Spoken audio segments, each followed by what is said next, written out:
என் அன்பு தமிழ் சொந்தங்களுக்கு வணக்கம். வெஜ் அண்ட் நான்வெஜ் சேனலில் இன்றைக்கி நம்ம குக்ட் ரைஸ் கீர் எப்படி பண்ணுறதுன்னு பார்க்க போகிறோம். திடீர்னு யாராச்சும் கெஸ்ட் வந்துட்டாங்க அப்படின்னா நம்ம வீட்டில் கண்டிப்பாக சாதம் இருக்குங்க. நீங்கள் அதை வச்சு இந்த மாதிரி பண்ணி கொடுக்கலாம். என் சேனலை இன்னும் சப்ஸ்கிரைப் பண்ணாமல் இருந்தால் இந்த சப்ஸ்கிரைப் பட்டனை கிளிக் பண்ணுங்கள். மறக்காமல் இந்த பெல் சிம்பிளையும் கிளிக் பண்ணுங்கள். என் ரெசிபி உங்களை தேடி வரும். பேனில் 2 ஸ்பூன் நெய் ஊற்றிருக்கேன். இதில் திராட்சை முந்திரி சேர்த்து வறுத்துக்கலாம். உங்களுக்கு பிடிச்சமான ட்ரை ஃப்ரூட்ஸ் என்ன வேணாலும் போட்டுக்கலாங்க. பிஸ்தா, பாதாம் எல்லாமே போட்டுக்கலாம்.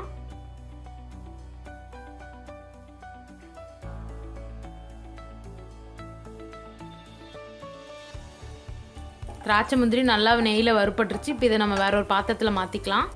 பாருங்கள், இதில் நான் 1 கப் சாதம் எடுத்திருக்கேன். இது நம்ம நார்மலாக சாப்பிட்றதுக்கு யூஸ் பண்ணுறோம் இல்லையா, அந்த சாதம் தாங்க. இதை மிக்ஸி ஜாரில் சேர்த்து தேவையான அளவுக்கு பால் ஊற்றி நம்ம அரைச்சிக்கலாம் பேஸ்ட்டாக.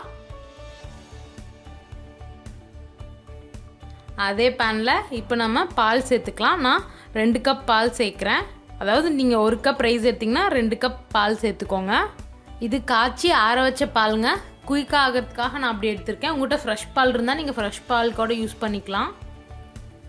பால் நல்லா கொதிக்க ஆரம்பிச்சிருச்சுங்க. இப்போ நம்ம அடுப்பை சிம்மில் வச்சுட்டு அரைச்சி வச்சுருக்க பேஸ்ட் ஆட் பண்ணிக்கலாம். சாதமும் பாலும் சேர்த்து அரைச்சி வச்சுருக்க பேஸ்ட் இதை சேர்த்துக்கலாம்.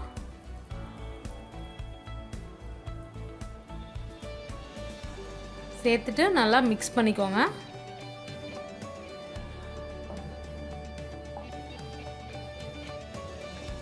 இப்போ இதில் சர்க்கரை சேர்த்துக்கலாம். உங்கள் டேஸ்ட்டுக்கு ஏற்ற மாதிரி சர்க்கரை சேர்த்துக்கோங்க. சர்க்கரை சேர்க்க பிடிக்காதவங்க வெல்லம் கூட சேர்த்துக்கலாம். சர்க்கரை சேர்த்துட்டு நல்லா கலக்கி விட்டுருங்க. இதில் ஒரு பிஞ்ச் ஏலக்காய் பொடி சேர்த்துக்கலாம்.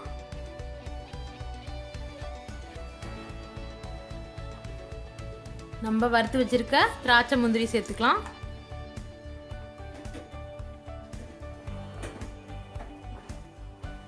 இதில் நம்ம கடைசியாக ஒரு பிஞ்ச் சால்ட் சேர்க்குறோம்.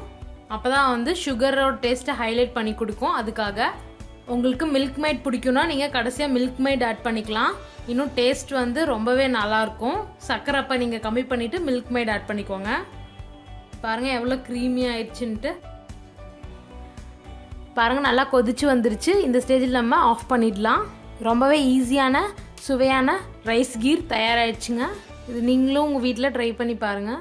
இந்த ரெசிபியை உங்கள் வீட்டில் கண்டிப்பாக ட்ரை பண்ணி பார்த்துட்டு எப்படி இருந்ததுன்னு எனக்கு கமெண்ட்டில் போடுங்க. மறக்காமல் வெஜ் அண்ட் நான்வெஜ் சேனலை சப்ஸ்கிரைப் பண்ணுங்கள்.